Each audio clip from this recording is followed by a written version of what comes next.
Hi, what's up, guys? Alright, a little bit about Smalltown. Unconventional. You know, I'm not from Chicago or anything like that, so you know, I don't talk like I'm black. I'm just me. I don't front. You know, what you see is what you get with me.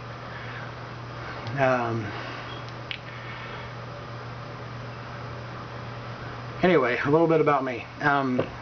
You know, a lot of guys would probably get on here and try to tell you all about their hard knock life and everything else. Well, thing is, my life wasn't that bad. No, at least not at first, to be honest with you. I came from a good family, had a good dad, worked hard. I'm the son of a garbage man. My dad drove a garbage truck. He was also a musician. He played in bands on the weekends. So I didn't see a lot of him, but he worked hard and had a good mom. Everything was good.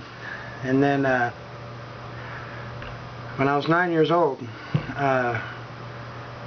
my dad killed himself. We came home from church and found him hanging in the garage. Kind of had to grow up quick after that. Once word got around that, you know, there wasn't a man in the house anymore, we started getting a lot of assholes prank calling us, threatening us, people breaking in the house, threatening to hurt us. And I was a 9-year-old kid, you know, sleeping on the floor in front of the front door with a baseball bat, trying to make sure nobody got in and hurt my mom. And got kind of tough. My mother had a nervous breakdown. She couldn't take care of herself. I had to teach. I taught myself how to cook and everything so that I could feed her, take care of her. I ended up having to work in the school cafeteria, wash dishes in my school cafeteria just to pay for my lunches.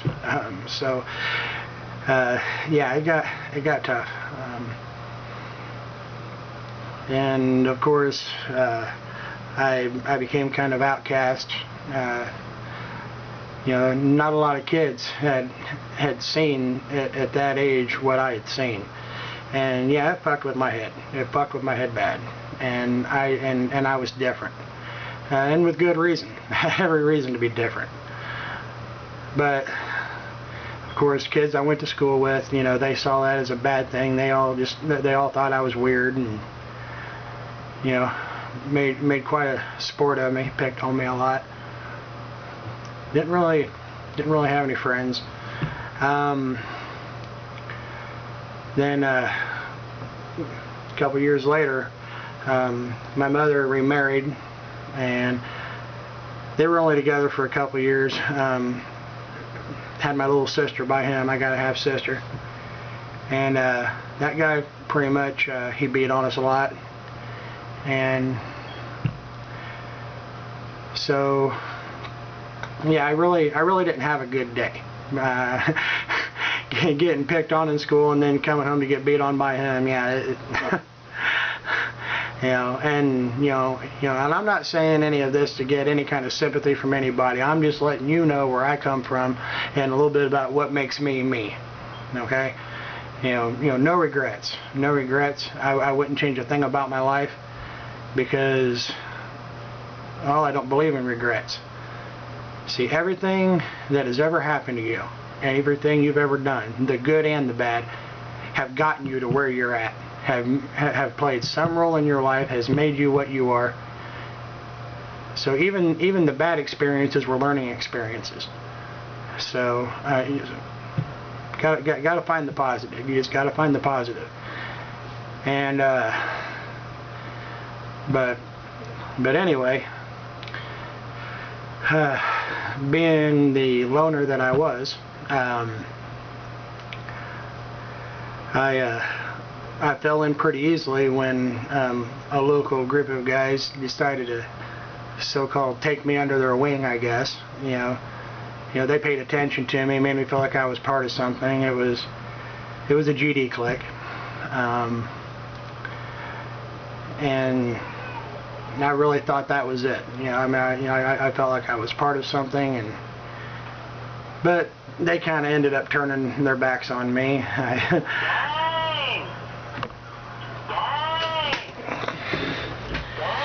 Damn it. Sorry about that. Freaking phone.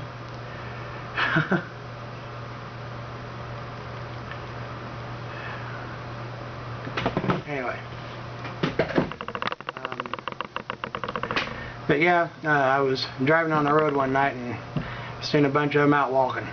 And I stopped and picked them up, and they wanted to go for a little dew cruise, so that's what we did. And we got back to his house. The guy that was kind of running the show, we got back to his house, and the other guys piled out of my car. About 10 more of them come walking out of the house, and they all surrounded me, threatening to jump me while the other ones were pulling the stereo out of my car. I guess I had served my purpose. I guess I had done what they figured they'd gotten their full use out of me, and it was time to kick me loose. So for the longest time, I kind of remained unaffiliated. I didn't really. I still had love for the Folks Nation, and I've always loved what the 6 stood for. But you know, when your only option is running with guys like that, I mean, really, what do? You know. So I laid low for a while, did my own thing, got married, had some kids. Hadn't really thought much more about it.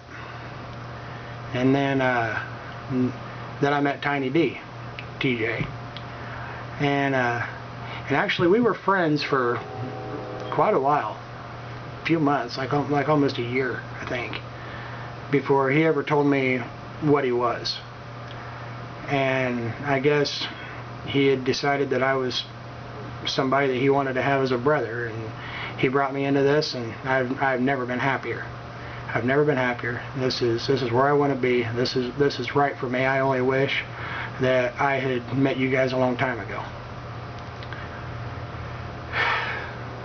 You know, and you know, and I thank you. I thank Slim and Sandman and Tiny for allowing me to be part of something, for allowing me to be part of this, for allowing me to be part of the struggle, and giving me a role to play without making me feel the way those other guys did, the way the GDs made me feel.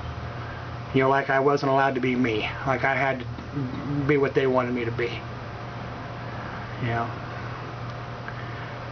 So anyway, that's a little bit about me, and much love to all my guys out there. K3 for life. Peace.